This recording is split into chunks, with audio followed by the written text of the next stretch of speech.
Murder on the Mediterranean Mile. Chapter 1. Domestic Bliss, Hard Work, and Holidays. Thump. Je suis crispé, screamed Chipp. The word rang out across the lower paddock of Craegmuir estate with such conviction that a nearby pheasant took personal offence and flapped indignantly into a rhododendron bush. Chipp, hopping on one foot after striking his thumb with the hammer, clutched his rapidly throbbing hand and glared at the tool as though it had acted with premeditated malice. The fence post, meanwhile, leaned at a philosophical angle, entirely unmoved by his efforts.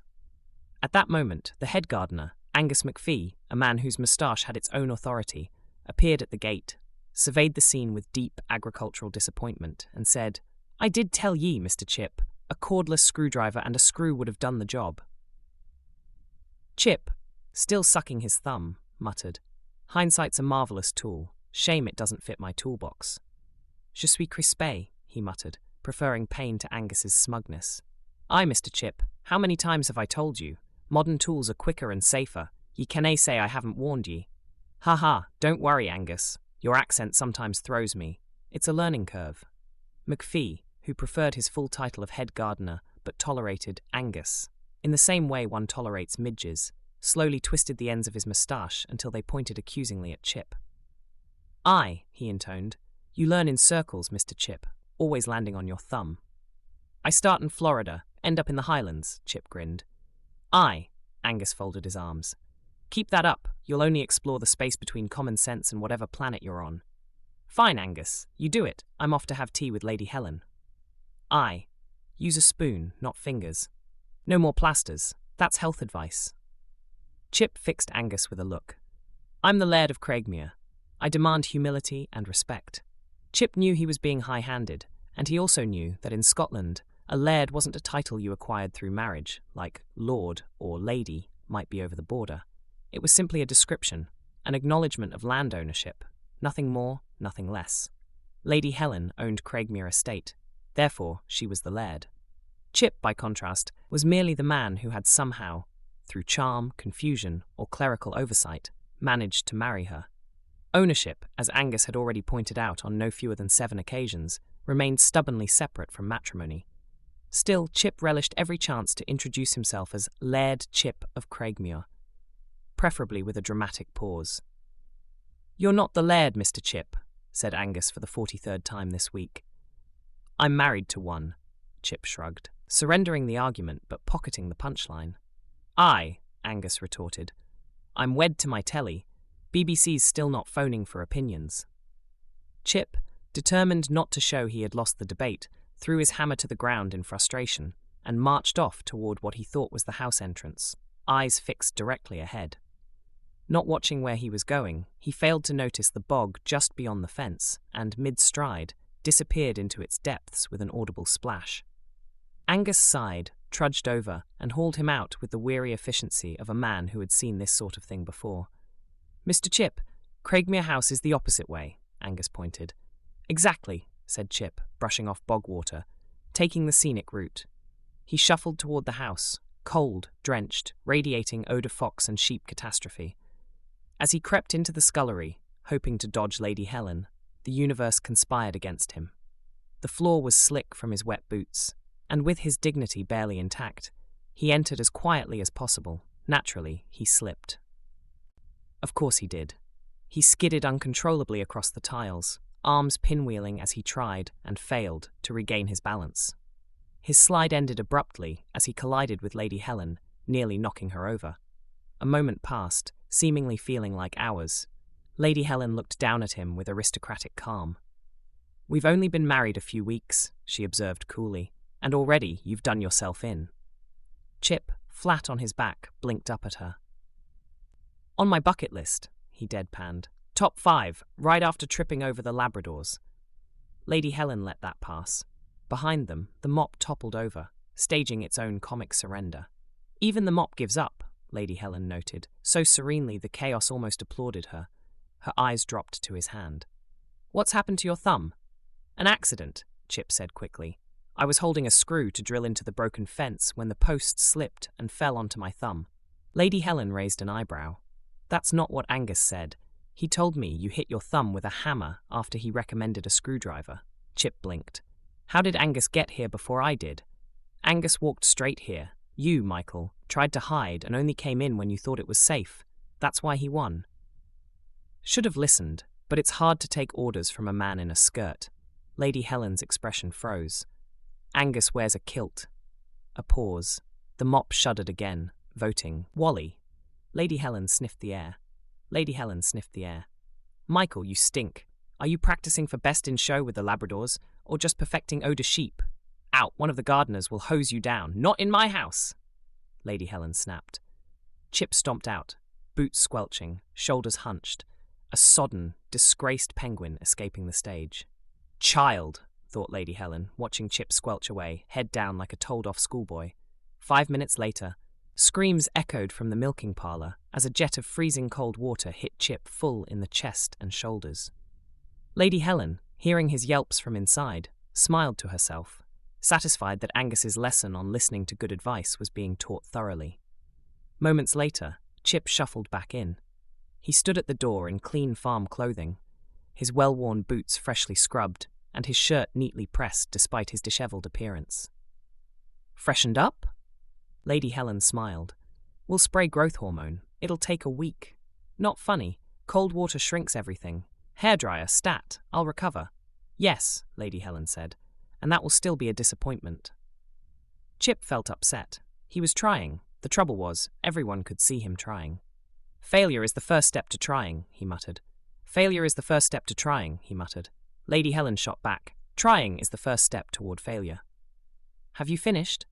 Said Chipp as he walked off in a huff. Back down in Exeter, Pinn and Alison were in the first throes of love. Pinn continued working in the lockup. Alison would be the front of house.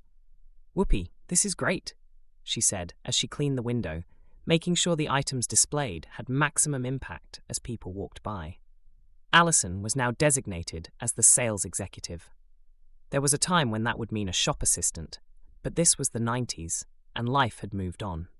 Sales had picked up now that there was only one depressive working in the lockup, and he was in charge of inventory, which meant rows of lines on pieces of paper with stock numbers and where they could be found. Pinn had taken to the system with a seriousness that surprised even himself. There was something calming about it. The columns, the counts, the quiet authority of knowing exactly where everything was, even if no one else cared quite as much. The lockup, once a place of mild chaos and muttered complaints, had settled into a kind of order. Not perfect, but dependable. Alison, meanwhile, had discovered that front of house meant more than just standing near the door and smiling. She had a way with people that made them feel as though they'd arrived at exactly the right place, even if they hadn't been sure why they'd come in at all. She talked easily, laughed quickly, and most importantly, listened, something the business had been missing. Whoopee, this is great, she said one afternoon, half to Pinn, half to the universe again, as she rang up another sale. We're practically respectable. Pinn glanced up from his ledger. Let's not get carried away. But he smiled, just slightly. There was a rhythm forming now. Deliveries came in, were logged, carefully and placed where they belonged. Customers came and went, often leaving with more than they intended. Even the accounts, once a source of quiet dread, began to look less like a problem and more like something manageable. And in between it all, there were moments, small, unremarkable to anyone else, that seemed to matter most. A shared cup of tea balanced on a crate, a joke that didn't quite land but was laughed at anyway. The easy assumption that the other would still be there at the end of the day. Exeter carried on around them, as it always had, but inside the shop, something had shifted. Not dramatically, not in a way that would make headlines, but enough. Enough to suggest that things, for once, might be going in the right direction. At 5 o'clock, Alison and Pinn went home together. Pinn no longer needed the down-and-gout routine of anxiety management in buckets of beer or whiskey or gin. These days, the steady presence of Alison, her affection, her certainty, was enough to quiet things down. And without Chipp, Alison was set for a Saturday night rumble, regardless of whether Exeter City won or lost. That, as she liked to think of it, was her Brucey bonus. It wasn't everything she'd ever imagined for herself, but it was enough to keep life ticking over. There were other bonuses too. Pinn had a particular way about him, orderly to the point of near obsession. His wardrobe was a system in itself. Everything folded, placed, and immaculately clean. Every shirt had its position. Every pair of trousers its place. Nothing strayed. At first, Alison didn't quite know what to do with that. She'd been so used to Chipp's clutter, his complete lack of wardrobe etiquette, that her role had always been to pick things up, wash them, iron them, put them somewhere sensible. It had given her a purpose of sorts. Without it, she felt oddly unnecessary, as though a small but familiar part of her life had gone missing. But she adapted, as people do. She found other ways to fill the space, cooking better meals, taking pleasure in quieter moments, allowing herself to simply be herself, relaxed and chilled, rather than constantly tidying up after someone else. And Pinn, for his part, didn't argue. He didn't complain. He simply carried on, steady and undemanding. The perfect husband in waiting. Unlike Chipp, who had been marched toward the matrimonial arch at the earliest opportunity, courtesy of Lady Helen's firm belief in proper relationships with clearly defined benefits, Pinn and Alison preferred to wait. They had a plan, the lock-up first, stability next, and then perhaps everything else. In the meantime, they had each other, even managing the occasional stolen moment between the ringing of the doorbell and the next customer stepping in. Life, for now, was just fine. By the spring, things were going better than either of them had quite expected. Alison and Pinn decided it was time for a holiday. They had a bit of savings put aside, and more than that, a need to step away for a while. To breathe. To do nothing. Pinn hadn't had a proper holiday in 9 years. The last time didn't really count. That had been when he and Chipp couldn't pay their creditors and disappeared for a fortnight, keeping their heads down until, by sheer luck, a tax refund of £400 turned up. Debts were settled, apologies muttered, and they slipped quietly back to the lock-up as if nothing had happened. Pinn never considered that a holiday. It had felt more like fleeing a crime scene, looking over his shoulder, half expecting to be caught by men with baseball bats asking serious questions about their money. Mick the maniac, in particular, had seemed keen on taking payment in limbs. But that was a long time ago.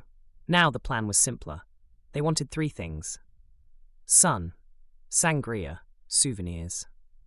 There was a 4th Alison was thinking about, and that may include a little stimulus of eating plenty of Mediterranean oysters.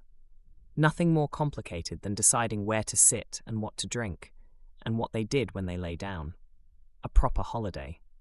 The kind neither of them quite knew how to have one, but were willing to learn. Alison and Pinn discuss Mediterranean holidays. Alison and Pinn clocked off at 5 o'clock sharp. "Freedom," said Pinn, locking the shop door. "Well, until tomorrow at 9. They got into the car and set off home, the day's holiday dreams still clutched in their minds like a bag of treasure. Halfway down the road, Pinn slowed down. "Hold on, Tommy Crook's travel agency. We can't just drive past that. It's practically our natural habitat." Alison nodded. "We should at least make sure the brochures are available for the med trip." Inside, the bell above the door jingled as if it had been waiting all day for them specifically. A cheerful assistant slid over a stack of glossy brochures. "Mediterranean holidays?" asked Alison. "Over there," said the assistant. "Come back when you need more help." Pinn immediately accepted them like they were limited edition collector cards. "A couple? Try a small library." Alison flicked through one. "This one promises sun, sea, and unforgettable memories." Pinn squinted. "It also promises relaxation. That's ambitious. Have they met people like us on holiday before?" They picked up a couple of Mediterranean cruise brochures as well. "Look at this," said Pinn, pointing at a picture of a ship.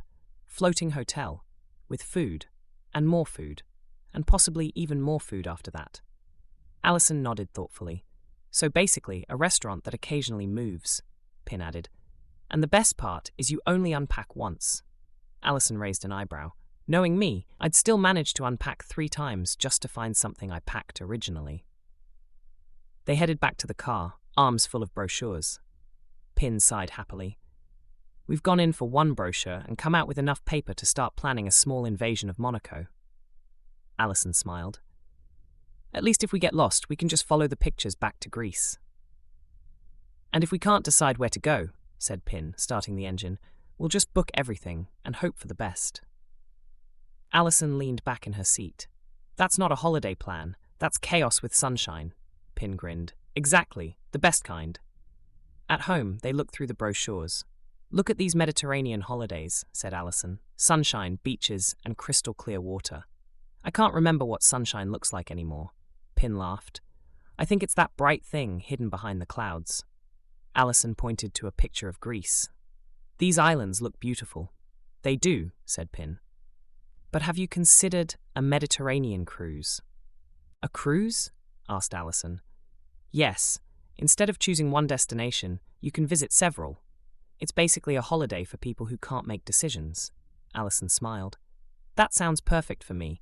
It took me 20 minutes to choose a sandwich at lunch." They turned to the cruise section of the brochure. "Look at this one," said Alison.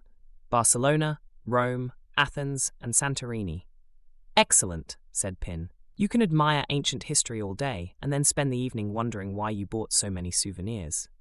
Alison laughed. "Last year I bought a decorative plate so large it needed its own seat on the journey home." Pinn studied another page. "Mediterranean cruises are great. You unpack once, eat far too much, and somehow convince yourself that walking around a port for 30 minutes counts as exercise." "That's my kind of fitness program," said Alison. "And the food," added Pinn. "Italian pizza, Spanish tapas, Greek desserts." "Stop," said Alison. "I'm getting hungry just reading the brochure." Pinn nodded. "The only danger of a cruise is returning with wonderful memories and trousers that no longer fit." Alison closed the brochure. "Well," she said, "I think we've made our decision." "A Mediterranean cruise?" asked Pinn. "Yes," replied Alison. "If we're going to gain holiday weight, we might as well do it while sailing past beautiful coastlines." "Agreed," said Pinn. "Now, let's book before I spend another hour deciding between the cruises." "Good idea," said Alison. "After all, choosing a cruise is much easier than choosing a sandwich." "Wonder what Chipp and Lady Helen are doing now," pondered Pinn. "Haven't heard from them since we left Skye and came home. Don't know if they married, parted, or anything. And they didn't leave their telephone number." Alison sighed. "I suppose that little Craegmuir estate is hard to find in a telephone book of Scotland or a quick call to 192. "I suppose," said Pinn. "Would have been nice to catch up, that's all." "Sometimes, Pinn. It is best not to know. Things may not be good. All sorts of things can go wrong when Chipp's around. I know that from experience. Let sleeping dogs lie. Let's go to bed and look through some brochures and decide which bed we are going to sleep in on our cruise." "Pinn, each room has 2 beds." "I know," he said, "but which one are we sleeping in?" Alison caught his frame of mind. "Well, let's get upstairs before your ship sails." "I'm on anchor now, but not too sure about the steering," joked Pinn. "Don't worry, Pinn. I'll steer you in like a tugboat and make sure you're moored safely and securely." With that, they rushed up the stairs and awaited the shipping forecast. Back at Craegmuir, the nights were drawing out and the days and mornings longer. It was early April. The weather was still cold and brisk, but in Scotland, that was practically a heat wave. As with the season, it was also lambing season. Lambing season in the Scottish Highlands is one of the most important times of the farming year, and it was on them. During this period, Chipp and Lady Helen helped ewes give birth to lambs, and Lady Helen's staff often worked around the clock to assist with births and keep newborns safe from the cold weather and natural predators. They were exhausted after another day's lambing and knew that Nye was not a safety net for sleep, but a 3am alarm call for action with long gloved and torches. This week has been particularly difficult with harsh weather, including snow, wind, and freezing rain. As the Craegmuir estate was vast, the lambing locations were often remote and spread out. Sheep often needed extra monitoring in open hillsides rather than sheltered fields. Lady Helen generally kept pregnant ewes in barns or lambing sheds close to the due date. Once the lambs were born, they were quickly checked to make sure they were feeding properly and staying warm. Chipp was feeling his usual chirpy self. All very well for them, thought Chipp, but what about me and my beauty sleep? He carried on under duress. After the lambing session, Lady Helen and Chipp were sitting in her snug. A small, intimate room where conversations were close and intimate, and where she kept the keys to the whiskey cupboard. Chipp read the Daily Record, the highest newspaper circulation in Scotland. It was the dominant daily tabloid, particularly popular among working-class readers, and was often regarded as Scotland's paper of record in terms of sales. Lady Helen, on the other hand, read The Scotsman, Scotland's posh or upper-middle-class establishment newspaper. It was associated with educated, professional and political readerships, offering serious national and international coverage, and was closely linked to Edinburgh rather than the more industrial, tabloid-leaning culture of Glasgow. Lady Helen and Chipp were exhausted, and somehow the words on the paper made no sense. "What we need is a holiday," said Chipp. "Somewhere warm and pleasant, where we can relax, take a break and be ourselves." Lady Helen looked over, slightly surprised, but positively. Hamish never thought of holidays, but then he was always away to leave Lady Helen at the helm of Craegmuir, so she had never had a real holiday. Her mind wandered. Tenerife, nice, Florida even. Warm sin, swimming, all-day food and alcohol, and a bit of "how's your father" any time you felt like it. "What a wonderful idea, Michael. Where should we go?" Chipp continued to read. "I'm still looking, but there are some nice bed and breakfasts in Torquay, some even with hot running water." "Then you'll be going by yourself, Chipp." "I'm going to the Mediterranean." Chipp knew that when Helen called him Chipp, he was in trouble. "Lady Helen has spoken," he said. "The Mediterranean it is," he said. Without counting sheep, Chipp fell asleep.